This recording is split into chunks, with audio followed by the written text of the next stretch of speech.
বাবা মায়ের ডিভোর্স শেষে যখন তাদেরকে জিজ্ঞাসা করা হয় একসাথে যে তারা কাকে নিতে চায়, ছেলে নাকি মেয়ে, তখন আমার বাবা মা একসাথে বলে উঠল ছেলে। বিষয়টি ছিল খুবই চমকপ্রদ, তাই মেম্বার, চেয়ারম্যান, এলাকার সবাই আমার দিকে অবাক দৃষ্টিতে তাকিয়ে রইলেন। বেচারি আমি ছোট মানুষ, কতটুকুই বা বুঝি, কিন্তু এতটুকু বুঝতে পেরেছিলাম যে কেউ আমার দায়িত্ব নিতে ইচ্ছুক নয়। আমি তখন বাবা মায়ের দিকে ফেল ফেল করে তাকিয়ে রইলাম আর বোঝার চেষ্টা করছিলাম যে কি হচ্ছে আর কি হবে। অবশেষে সবাই ঠিক করলেন ভাই যেহেতু ছোট সে মায়ের কাছে থাকবে আর আমি বাবার কাছে থাকবো। মা চলে গেলেন আর যাবার সময় তৃপ্তির হাসি দিয়ে গেলেন মুখে, আর বাবা সেও মুখ কালো করে বসে রইলেন। সেদিন থেকে শুরু হলো আমার নতুন জীবন। বাবা আমার দায়িত্ব তার বাবা মার ভাই বোনের কাছে চাপিয়ে দিয়ে চলে গেলেন ঢাকায়। আহারে নতুন জীবন আমার ছোট্ট কিশোরী মনটার মৃত্যু হতে শুরু করলো সেদিন থেকেই। অবহেলা, অনাদর, অযত্ন হয়ে গেল সেদিন থেকে আমার নিত্যদিনের সঙ্গী। আমি ছিলাম আমার দাদা দাদির ঘাড়ের বোঝা। কেন জানি না তারা আমাকে সহ্যই করতে পারতেন না। পান থেকে চুন খসলেই তারা সবসময় বলতো ঠিক মায়ের মতোই হয়েছে, খারাপের পেট থেকে তো খারাপই হয়। মুখে ভাত আর চোখের জল ছিল আমার সব থেকে আপন। চারিদিকে যখন আলো ছড়াছড়ি তখন আমি দেখতাম অন্ধকার। রাতের বেলা ভয় পেয়ে যখন মুখ বুঝে কান্না করতাম তখন কেউ ছিল না যে একটিবারের জন্য আমাকে বুকে জড়িয়ে ধরে বলবে ভয় পাস কেন, আমি তো আছি। দুই ফুপির কাছে ছিলাম একটা কাঠের পুতুলের মতো। তারা তাদের ইচ্ছা মতো আমাকে নাচাতো, সাজাতো, গান করাতো। সময়ের সাথে সাথে আমি যেন থমকে যেতে থাকি। দিনের পর দিন সময় বদলাতে থাকলেও বদলায় না যেন আমার ভাগ্য। আমি তো ছিলাম আমার দাদা দাদির ছেলের ঘরের নাতনি, কিন্তু তারা আমার সাথে ব্যবহার করতো ঠিক কাজের লোকের মতো। তাদের যত শত কদর ছিল আমার ফুপির ছেলে মেয়েদের নিয়ে। কত শত যে মিথ্যা অভিযোগের জন্য মার খেয়েছি তার কোনো হিসাবই নেই। একদিন একটা ছোট্ট ভুল করার কারণে আমার দিকে ছুঁড়ে মারা হয়েছিল মুড়ো ঝাঁটা, যেটা আমার নরম পায়ে কাটার মতো গেথে গিয়েছিল। তীর তীর করে বের হয়েছিল রক্ত। সে কি ব্যথা! মনে হচ্ছিল হৃদয় থেকে প্রাণটা বুঝি এক্ষুনি চলে যাবে। এক শীতের বিকেলে চিনি কিনতে বাজারে গিয়েছিলাম। পথে হঠাৎ মায়ের সাথে দেখা। পাগলা কুকুরের মতো ছুটে গিয়েছিলাম মায়ের কাছে। মা আমাকে বুকে নিয়ে এ কথা ও কথা বললেন। তখন আমি মাকে বললাম, মা আমি একদমই ভালো নেই।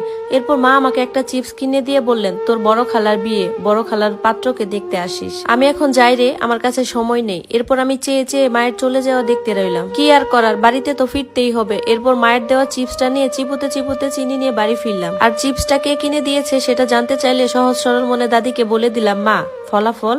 আমার বুকের উপরে পা দিয়ে মুখের ভেতরে ইটের কুচি ভরে দিয়ে এক নাগারে মুখের ভেতর থাপ্পড় দিতে দিতে বলতে লাগলো, আমরা কি বাড়িতে তোকে কিছু খাওয়াই না যে তুই ওই মহিলার কিনে দেওয়া চিপস খাচ্ছিস? আমি তখন চিৎকার করে কান্না করতেও পারিনি। মুখ থেকে প্রচন্ড রক্ত পড়তেছিল। সেদিন রাতে আর কিছুই খাওয়া হয়নি, কারণ মুখে তো কিছু দেওয়াই যাচ্ছিল না। পেটে প্রচন্ড খিদে। আগে যদি জানতাম যে 10 টাকা চিপসের জন্য সারা রাত না খেয়ে থাকতে হবে, তাহলে তো খেতামই না সেই চিপস। কি এমন হতো সেই চিপস না খেলে? আর আমার বাবা, সে কি জানতো আমি কেমন আছি? দায় এড়ানোর জন্য মাঝে মধ্যে ফোন দিত। সে আমার সাথে কথা বলার জন্য যতটুকু সময় ফোন দিত সেটা ছিল সামান্যর থেকেও সামান্য। আমি কেমন আছি সেই খবর নেওয়ার মতো কেউ নেই। আমার কোনো মাস্টার্স ছিল না, তারপরও ভালো রেজাল্ট নিয়ে বাড়ি ফিরতাম। কিন্তু সেই রেজাল্ট নিয়ে কেউ বাহবা দেয়নি, কেউ কপালে চুমু দিয়ে বলেনি যে সামনে আরো ভালো করতে হবে। দিন শেষে মুখ বুঝে কাদার মতো কোনো আশ্রয় আমার ছিল না। এভাবে কেটে গেল মোট 6টি বছর। বাবা দেশে বাড়িতে বেড়াতে এলেন। 6 বছরে মোট 6 বার এলেন। বাবা ঢাকায় যাওয়ার পর আমার খোঁজ খবর ঠিক মতো না নিলেও বাড়িতে আসার পর আমার অনেক যত্ন করতেন।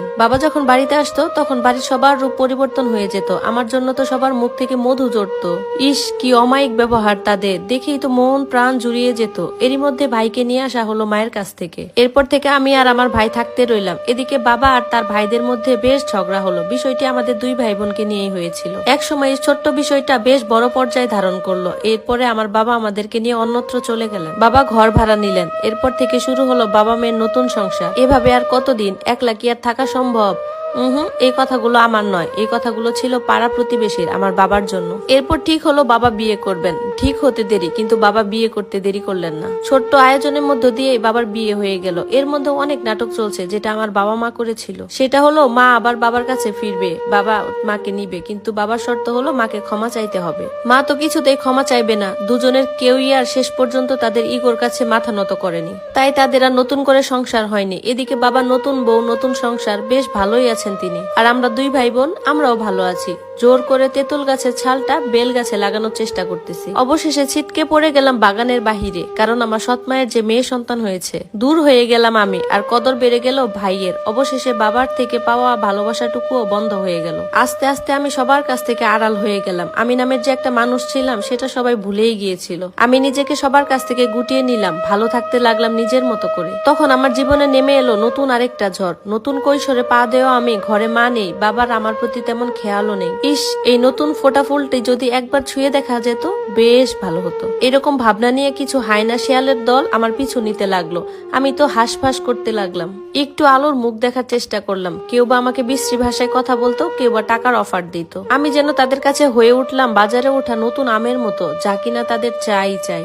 কেউ ছিল না আমাকে দেখার মতো। কেউ চেষ্টা করতো তাদের নষ্ট চোখ দিয়ে আমাকে দেখার জন্য, আর কেউ বা তাদের নোংরা হাত দিয়ে ছোঁয়ার চেষ্টা করত। বিষের থেকেও বিষাক্ত হতে লাগলো আমার জীবন, আর এই বিষাক্ত জীবনে বিশাল একটা রংধনু হয়ে আসলো আমার ভালোবাসা। তার চাহনি, তার আচার আচরণ সবকিছুই আমাকে বুঝিয়ে দিত সে আমাকে কতটা ভালোবাসে। নষ্ট হৃদয়টাকে রোজ সকাল বিকাল পানি দিয়ে তাজা করতো আমার ভালোবাসা। সুখের দেখা না পেয়েও কোথাও যেন একটা সুখ অনুভব করতে লাগলাম। এজন্য অবুঝ মনের চাবিকাঠিটাও তাকে দিয়ে দিলাম।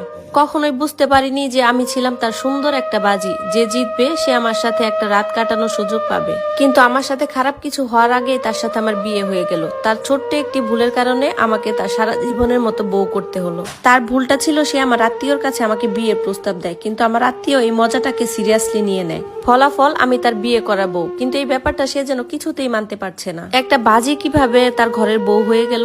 এত কিছুর মাঝেও আমি আমার নিজের লেখাপড়াটা ছাড়তে চাইনি। এদিকে আমার বাবা উঠে পড়ে লেগেছিল আমার লেখাপড়া বন্ধ করতে। আমার একটা ছোট্ট ভুলের মাসুর হিসেবে আমার লেখাপড়াটা ছাড়তে হলো। আমার ভুলটা ছিল আমার মায়ের সাথে দেখা করা। মা তখন নিজের ভুলটা বুঝতে পেরেছিলেন, কিন্তু ততক্ষণে অনেক দেরি হয়ে গিয়েছিল, কারণ তারও অন্য জায়গায় বিয়ে হয়ে গিয়েছিল। মা ভালোই সুখে আছে, বাবা ওইদিকে সুখে আছে। মাঝ নদীতে শুধু ভাসলাম আমি একা। আমাকে টেনে হিসড়ে নিয়ে আসা হলো মায়ের নতুন স্বামীর বাড়ি থেকে, আর আমাকে বলা হলো আমি যদি লেখাপড়া করতে চাই তাহলে যেন আমার বাবার বাড়ি থেকে বের হয়ে গিয়ে লেখাপড়া করি। কোথায় যাব আমি? কে আছে আমার যে কিনা আমাকে লেখাপড়া করাবে? তাই শেষমেশ আর কোনো উপায় না পেয়ে লেখাপড়াটা ছেড়েই দিলাম। অল্প আয়োজন আমাকে তুলে দেওয়া হলো শ্বশুর বাড়িতে। ভেবেছিলাম সেখানে হয়তো বা অল্প একটু হলেও সুখ পাবো, কিন্তু আমি বড্ড বোকা। যেখানে সুখ পাওয়ার কথা ছিল সেখানেই পেলাম না, আর যেখানে পাওয়ার কোনো কথাই নাই সেখানে সুখ পাবো কিভাবে? ঠিক তাই, শ্বশুর বাড়িতে না পেলাম সম্মান, না পেলাম ভালোবাসা। স্বামী শুধুমাত্র প্রয়োজন হিসেবে পড়ে রইলাম ঘরের এক কোণে। শাশুড়ি মায়ের অকথ্য ভাষার গালি আর ননদের মুখছামটি যেন আমার প্রতিদিনের মেনু। আর মার সেটা তো কথাই নেই। কথাই কথাই আমার গায়ে হাত তোলা ছিল আমার বরের একটা চাকরি, আর সাথে তাল মেলানোর জন্য ছিল আমার শাশুড়ি আর ননদিনী। মাঝে মধ্যে প্রচন্ড বুক ফাটা চিৎকার করে বলতে ইচ্ছা করতো যে আসলে আমার দোষটা কোথায়, কিন্তু কখনোই সেটা পারতাম না। রাতের আধারে কেঁদে কেঁদে কত যে বুক ভাসিয়েছি সেটা আমিই জানি, তার কোনো হিসাবও নেই। কিন্তু আমার চোখের জল মোছার জন্য কাউকেই আমার পাশে পাইনি। এভাবে কেটে গেল 3টি বছর, কিন্তু এখন তো তাদের বাচ্চা চাই। বিয়ের 3টি বছর কেটে যাওয়ার পরও এখনো কেন বাচ্চা হচ্ছে না? আমি কেমন নারী? শুরু হয়ে গেল নতুন বিষয়কে সামনে রেখে নতুন ভাবে টর্চার। আমি যেন শ্বাস নেওয়ার মতো সময়টুকুও পাচ্ছিলাম না। ছেলে বিয়ে দিব, ভাই বিয়ে দিব, আমি বিয়ে করব, এই কথাগুলো সবসময় আমার সামনে ছোড়ার মতো পাঠ করা হতো। আমি যেন খাঁচাবন্দি পাখি হয়ে গেলাম। আমার জীবনে এত কিছু ঘটে যাচ্ছে, কিন্তু আমার বাবা একটি বারের জন্য খবর নেয় না যে আমি কেমন আছি। মাঝে মাঝে তো আমি খুব ভাবতাম যে আমি আদৌ তাদের মেয়ে তো, কিন্তু আমার এই প্রশ্নের উত্তর দেওয়ার মতো তো কেউ নেই। একদিন বৃষ্টি ভেজা সকালে টেস্ট করতে গিয়েছিলাম ভিজতে ভিজতে, কিন্তু টেস্টের রিপোর্টে জানা গেল যে আমি কখনো মাই হতে পারবো না। এই শেষ কষ্টটুকুই মনে হয় আমার পাওয়ার বাকি ছিল। এরপর টেস্ট করার শেষে বাড়ি ফেরার পথে রাস্তার মধ্যে এক চলন্ত ট্রাক আমার উপর ঝাঁপিয়ে পড়ে, পিষিয়ে দিয়ে গেল আমার এই যন্ত্রণায় ভরা শরীরটাকে। হাত থেকে ছিটকে পড়ে গেল সব মেডিকেল রিপোর্ট। গাল, নাক আর মুখ দিয়ে ছুটতেছিল রক্ত, ঠিক সেদিনের মতো যেদিন আমার দাদি আমার মুখে ইটের কুচি ভরে দিয়েছিল। কিন্তু শুধু এইটুকুই পার্থক্য যে সেদিন আমার রক্ত